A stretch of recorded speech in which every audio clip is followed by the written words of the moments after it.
వీక్షకులందరికీ నమస్కారం. ముఖ్యంగా ఆంధ్రప్రదేశ్లో గిరిజన ప్రాంతాల్లో ఉండే గిరిజన రైతులకి ఆంధ్రప్రదేశ్ ప్రభుత్వం ఒక గుడ్ న్యూస్ అందించింది.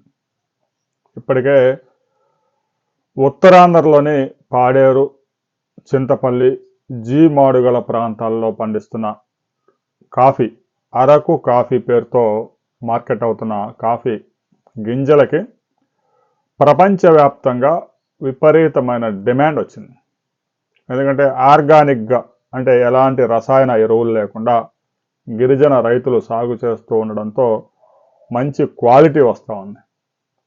కేజీ 10,000 రూపాయలు గింజలు ఆన్లైన్లో పెడితే 5 నిమిషాల్లో కొనేస్తున్నారు. ఇప్పటికే 2,58,000 ఎకరాల్లో అరకు ప్రాంతంలో కాఫీ తోటలు సాగు అవుతున్నాయి. నాంది ఫౌండేషను ప్రభుత్వ సహకారంతో దాదాపు 2 లక్షల మంది గిరిజన రైతులు ఉపాధి పొందుతూ ఉన్నారు. ఇంకా మంచి డిమాండ్ ఉంది. గతంలో గిరిజన రైతులు సహజంగా అడవి మీద ఆధారపడి బతికేవారు. ఏదో చిన్న చిన్న అడవిలో దొరికి తీసుకొచ్చుకొని అమ్ముకొని. ఇప్పుడు కాఫీ సాగు చేస్తున్న రైతులు లక్షల్లో ఆదాయం గడిస్తూ ఉన్నారు. మైదాన ప్రాంతాల్లో రైతుల కన్నా కూడా కాఫీ పంట సాగు లాభదాయకంగా ఉంది. మరో 1,00,000 ఎకరాల్లో కాఫీ పంట సాగును విస్తరించాలని ఆంధ్రప్రదేశ్ ప్రభుత్వం నిర్ణయించింది.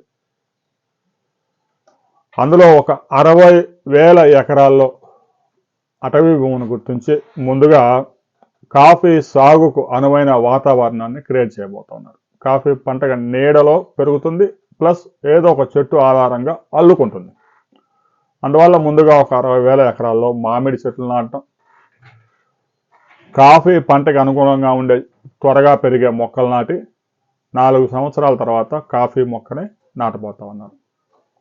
ఇక ఈ పథకాన్ని ఉపాధి హామీ పథకం ఏదైతే ఉందో, గతంలో మహాత్మా గాంధీ ఉపాధి హామీ పథకం రామ్జీ పేరుతో మార్చారు.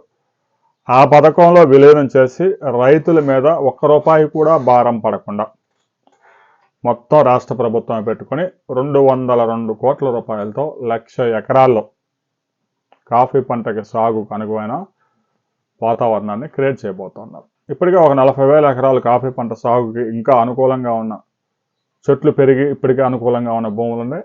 ఆ ప్రాంతాల్లో ఒక్కో రైతుకి 5 ఎకరాల చొప్పున ఎకరానికి 1000 మొక్కలు ఉచితంగా సరఫరా చేయాలని రాష్ట్ర ప్రభుత్వం నిర్ణయించింది. రాబోయే 5 సంవత్సరాల్లో ఈ ప్రాజెక్ట్ని పూర్తి చేయబోతున్నారు. ఎకరా కాఫీ పంట సాగు ఒక్కసారి దిగుబడి కనుక మొదలైందంటే ఎకరానికి 4 నుంచి 5 లక్షల ఆదాయం వచ్చే అవకాశం ఉంది. ముఖ్యంగా అరకు, పాడేరు, మాడుగల ప్రాంతాల్లో గిరిజన రైతులు ఎలాంటి రసాయనాలు ఉపయోగించరు. కెమికల్స్ అసలే స్ప్రే చేయరు. మొక్కను నాటడం, దాన్ని జాగ్రత్తగా కాపాడుకుంటే చాలు. అడవి జంతువుల బారిన కూడా కాఫీ పంట పడే అవకాశం లేదు. గిరిజన రైతుల ఆదాయం గణనీయంగా పెంచేందుకు రాష్ట్ర ప్రభుత్వం చేపడుతున్న ఈ పథకం ఉపాధి హామీ పథకంతో లింక్ చేసి మొక్కలు ఉచితంగా సరఫరా చేయడం, రైతులకి కూలీ కూడా ఇవ్వడం. ఆ మొక్కలు నాటే సమయంలో ఉపాధి కోల్పోతారు కాబట్టి అలా 5 సంవత్సరాల పాటు పంటను కాపాడుకున్న తర్వాత కాఫీ పంట చేతికొచ్చే అవకాశం ఉంది. రాబోయే కొద్ది రోజుల్లోనే గిరిజన ప్రాంతాల్లో గిరిజన రైతుల్లో కాఫీ పంట సువాసనలు వెదజల్లబోతా ఉంది అనడంలో ఎలాంటి అతిశయోక్తి లేదు. దీనికి సంబంధించి రాష్ట్ర ప్రభుత్వం త్వరలోనే ఒక పాలసీని రిలీజ్ చేయబోతా ఉంది. ఆ తర్వాత మరిన్ని వివరాలతో మరో వీడియోలో మనం కలుసుకుందాం.